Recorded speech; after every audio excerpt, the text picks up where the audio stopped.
Hey everybody, hey, hello, how are you doing? Hey, it's Robert Old Style Classics Baseball Cards. It's about 3 a.m., September 5th, 2024, Thursday morning. I'm still on my vacation and go back and watch my last video, which you get to see me in. Told you the story about how my brother came in the day earlier than I expected from China, so maybe I misunderstood him before. Picked him up at the San Francisco airport and he told me the whole story about how when he got here and he was going through customs, and they checked his passport and all that, and asked him to come to the back. And they even called the San Francisco Police Department because somebody reported him missing, and there was like missing posters of my brother, and we think it's my other brother reported him as missing because um, I guess he thought he was supposed to call him after he got to China, and my brother's phone doesn't work in China, so he couldn't call. But the brother that probably reported him missing is the one that dropped him off at the airport. So that's a whole crazy story. So the police came and they want to make sure he was okay and nothing happened to him in China or something like that. And so that story is still unfolding. So brother had a layover from noon yesterday till like 9 in the morning today. So I picked him up, went to the local card shop right across the street, like in Burlingame. Lefty Sports Cards, like half an hour before they closed, and I picked up a few boxes. Well, I picked up 4 boxes that they had of Sports Kings there. They're like 20 bucks. So in the last video, I opened those up, and 2 of them. I opened 2 of those and got some baseball players: a Wade Boggs, Ozzie Smith, Dominique Wilkins, and these guys here. I got the Rock Climber, but I'm going to give that to my brother David, who's visiting. We're going to be leaving in a few hours. Take him up to San Francisco airport so he can go back home. Um, but I drove around San Francisco. We went and looked at the Giants baseball stadium, Oracle, and the Chase Center where the Golden State Warriors play, up and down by Navy Pier and Ghirardelli Square, and drove up and down some of those steep hills and all that. Took him to In-N-Out Burger so he can have a little California while he's here, and now he's getting some rest. And I did that last video, and the 2 hits that I pulled out of that was a Terry Labonte game worn racing suit there. Now I want to open my other 2 boxes as well, but I'm going to wait because I picked up some other cards. They're kind of odd cards. I wouldn't call them oddball cards because they're not a product enticement, but the cards that came in a product.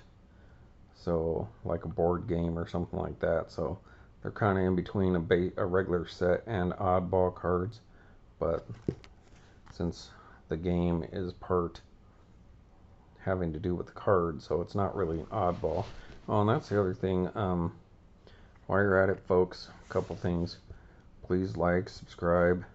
We're at 173, so I guess I got 1 more subscriber tonight, so that's nice. So that puts us 27 away from 200, so I'm trying to hit 200 subscribers by my 1-year anniversary here on YouTube, which is September 23rd. So if you know anybody who hasn't subscribed, please send them my way so we can get that extra, it's just about 25 people. And if even a quarter of my subscribers just sent 1 person and get them to subscribe, would be there. And so hopefully we can do a contest, increase the speed on the video to 1.25 or 1.5 if I talk too slow for you. Talked about that in the last previous videos. The monotone has something to do with ADD. And also, so these cards that I'm going to be showing you, like these ones, this is an odd brand. It's not a main brand like Topps, Upper Deck, Leaf, Donruss, and Flair, and all that stuff. But they're not oddball cards. Now Orlando and those guys, Collector's Dream, and some of them were talking about the oddball thing this week and how they hate how it's called oddball cards.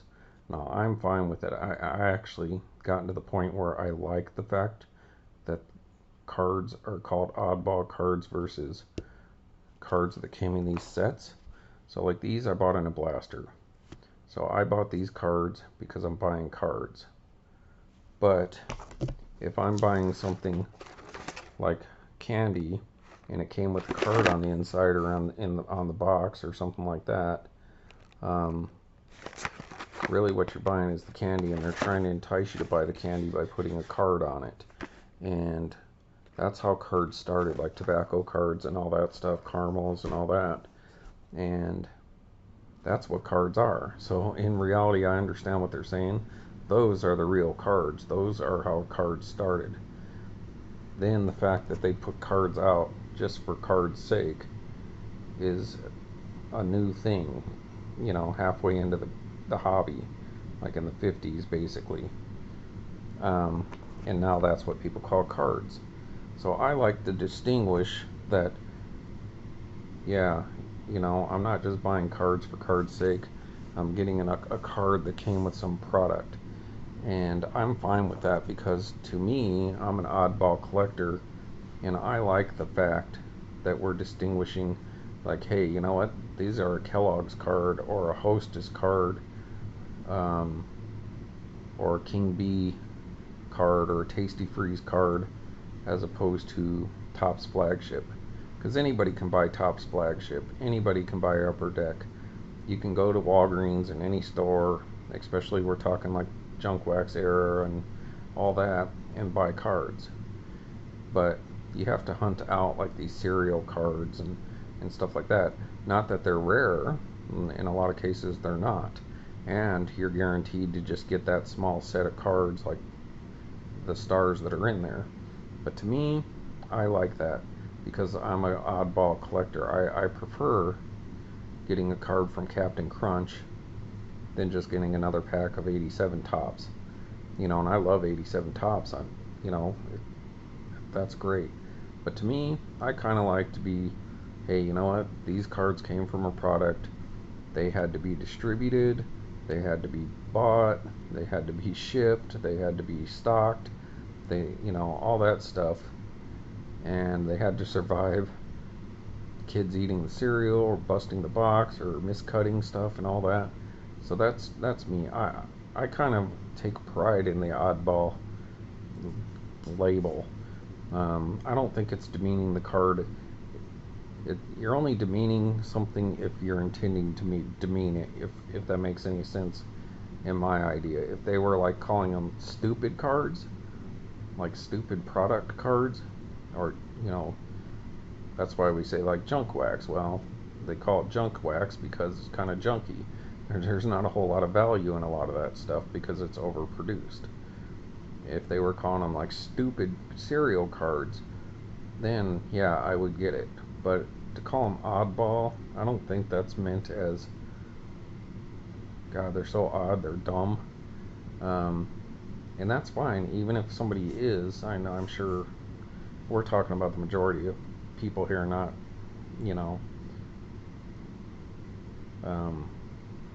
fringe, So I believe that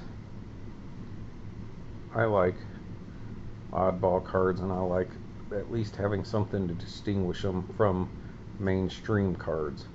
So I used to call them premiums because it was like kind of like a gift that you were getting for buying that product. But we know that premium has something to do with like sending away for something. So that's not quite the right word. Product issue is probably the better, or product enticement cards. Product issue, because it's hard to say food issue because some of it's not food. Some of it could be, buying some shoes or going to Foot Locker or these kind of things. So they're more like enticement cards, but that's kind of a weird name. So I'm fine with oddball, but the problem with the oddball is people start to mix oddball in the term that I'm using it for as like a enticing you to buy a product other than card. So people might say this is Oddball because it's not a mainstream set, but it's not. It's still a mainstream.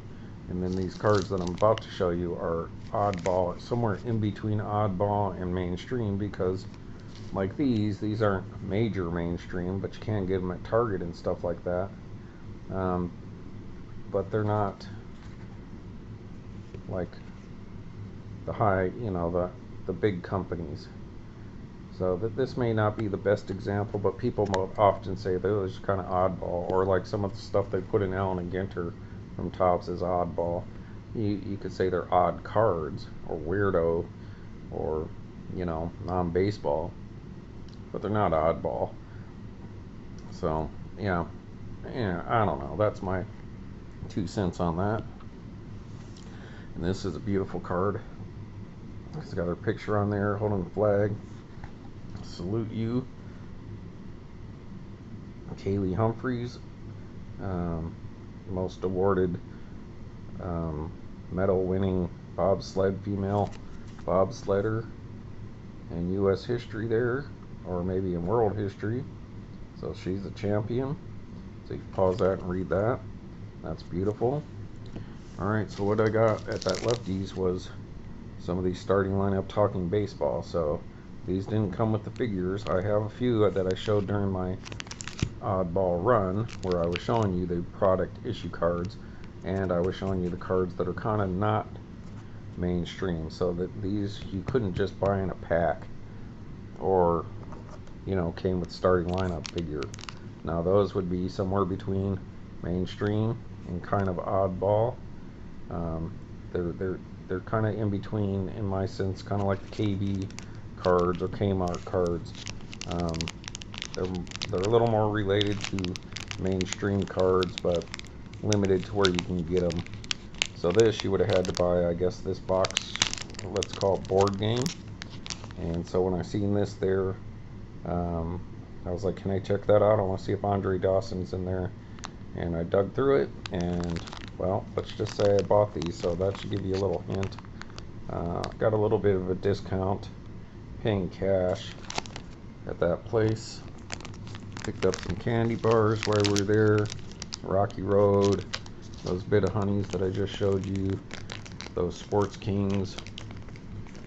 And then we drove up to San Francisco, spent about maybe 2 hours driving around there, and came back home. So alright, so what we have here, people, is a starting lineup talking baseball. So I believe this is a board game, 1988, 40 cards, so that would be like 50 cents a card basically. But I love this stuff. Now it is from the junk wax era, but a little more obscure. Let's call these not oddball, but more obscure cards. These would probably be good as they're mainstream cards, but obscure. So they're not like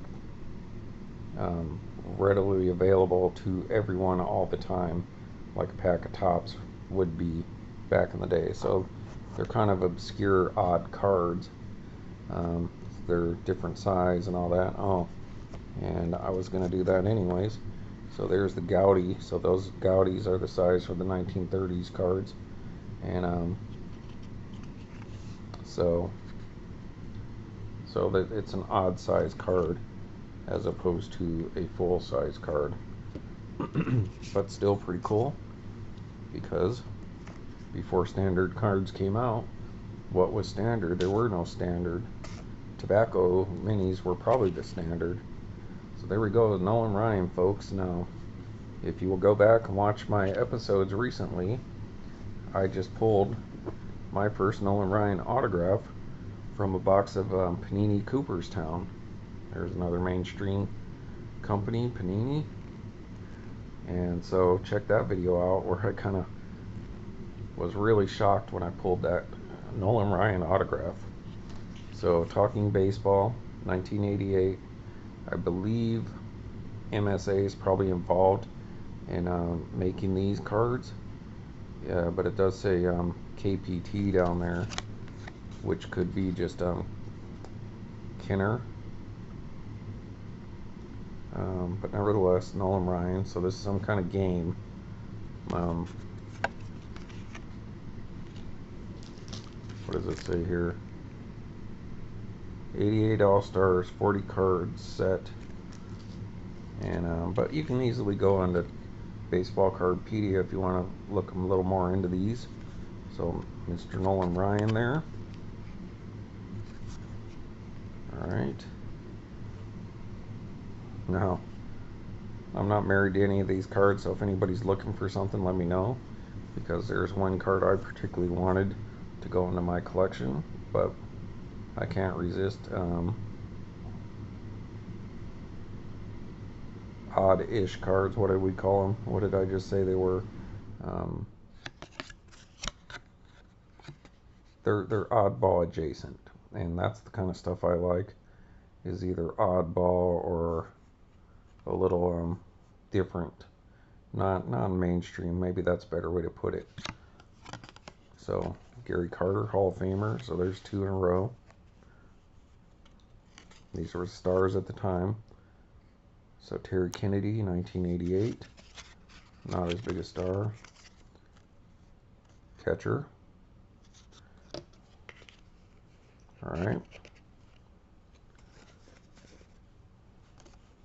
Hall of Famer, Carlton Fisk.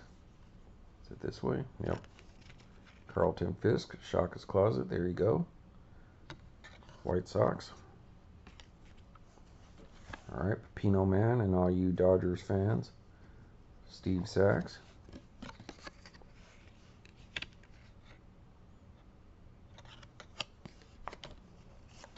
Jack Clark, Cardinals.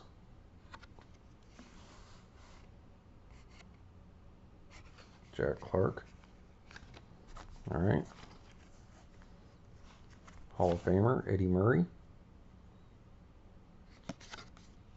So I do have a few of these cards. I'll probably recognize it when I come to them.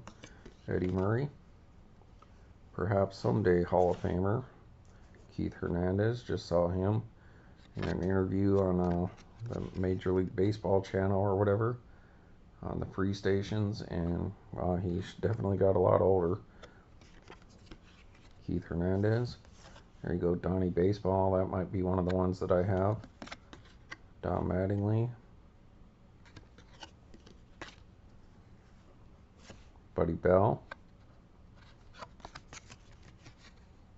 Buddy Bell. Willie Randolph. New York.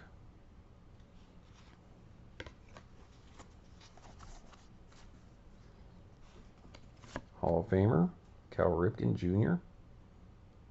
So Cal. They're semi-glossy on Ryan Sandberg there. Oh, Rhino for McCubbies. McCubbies threw a no-hitter, combined no-hitter, which showed Magada, I can't say his name, and like 4-pitcher no-hit the Pirates tonight. Alright, Ozzie Smith.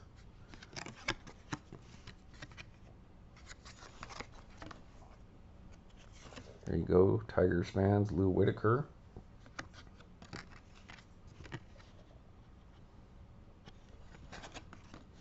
Alright, here we go. We just saw him. Wade Boggs. Starting lineup talking baseball. So I think it was like some kind of field or whatever that you put out. And I don't know if the figures had anything to do with it or what. So Wade Boggs on the Sports King, and the starting lineup talking baseball. Similar size, but not exact. So Wade Boggs. Perhaps someday Dale Murphy. It's close, but no cigar so far as the Hall of Fame goes. George Brett, Hall of Famer. So these are cool cards, people. Just a little odd sized Mike Schmidt, but I kind of dig that. Mike Schmidt. Perhaps MSA, not 100% sure. They have that look, and like I believe that some of the images I've seen on MSA cards, which leads me to believe that MSA probably did the printing, Eric Davis, and they have worked with starting lineup before, so it wouldn't be a stretch. Eric the Red, Eric Davis. All right, Alan Trammell. Go Detroit. Alan Trammell. Stats up to that point. All right, Mr. Tony Gwynn, Hall of Famer. Rest in peace, Tony Gwynn, and they are kind of glossy on the back too. And a pretty sturdy stock, so I think because people are probably going to be playing with these cards a little bit more for like some kind of game. They're a little, I mean, they're not super much stronger than like flagship kind of stuff, but a little bit. They seem a little bit stronger. Maybe it's because they're smaller. Maybe that's why they did that Kirby Puckett. All right, 1987 American League MVP George Bell. His 47 home runs.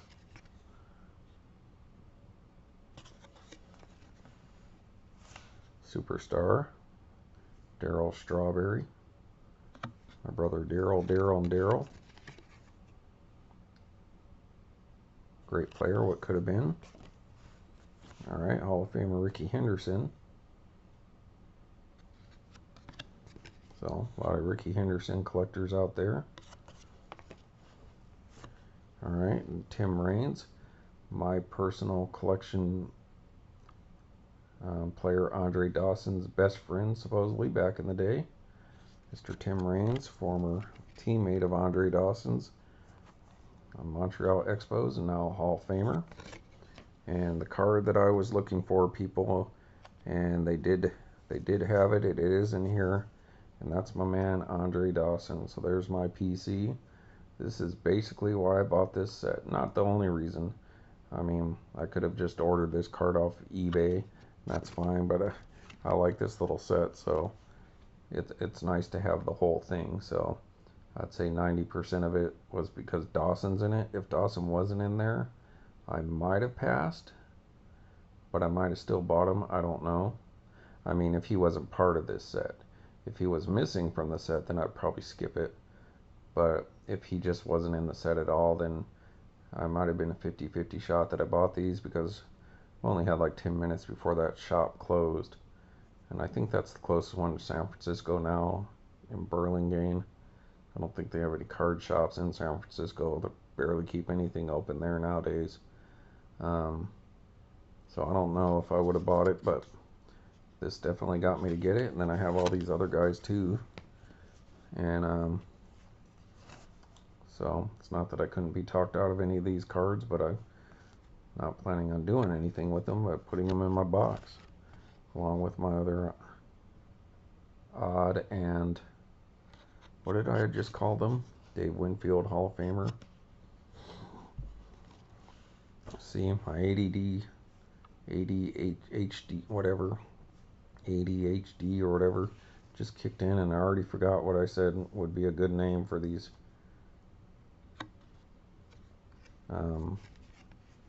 cards that are kind of oddball adjacent, somewhere between oddball and mainstream. Mike Scott, great pitcher from back in the day. All right, former Cub, remember old Jody Davis. I think when I seen them in '87, yep, he was their catcher. So went to Cubs game in '87. Jody Davis was their catcher. Remember seeing a lot of him on old WGN. All right, Hall of Famer Robin Yount. So like that's definitely an MSA image there, as is that Dawson one. All right. Roger Clemens. Should have been a Hall of Famer, but he did it to himself. Todd Worrell. Fernando Valenzuela. Maybe that's one of the cards I have, I'm not sure. Brett Saberhagen. Doc Gooden. have his autograph somewhere. Leaf. All right, Dave Righetti. Mr. Dave Righetti.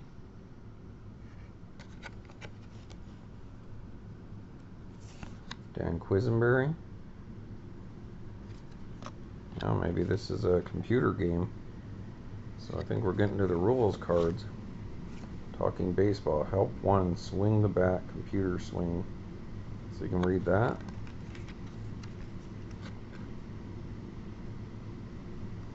So help 2. So it's kind of like a community chest card or something like that. Blank back. Help 3. Pitching.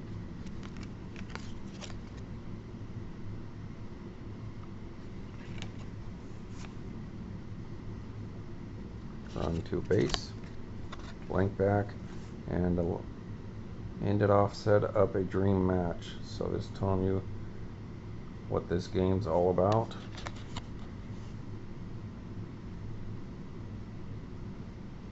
So yeah, some kind of cartridges or whatever. So there you go. There it is, people. Starting lineup, Talking Baseball, and that's definitely an MSA image of Andre Dawson. Seen that in multiple other ones. So pretty cool stuff, people. And that'll wrap it up for this episode of Old Style Classics Baseball Cards. Like I said, please send people my way. That'd be nice. Thanks.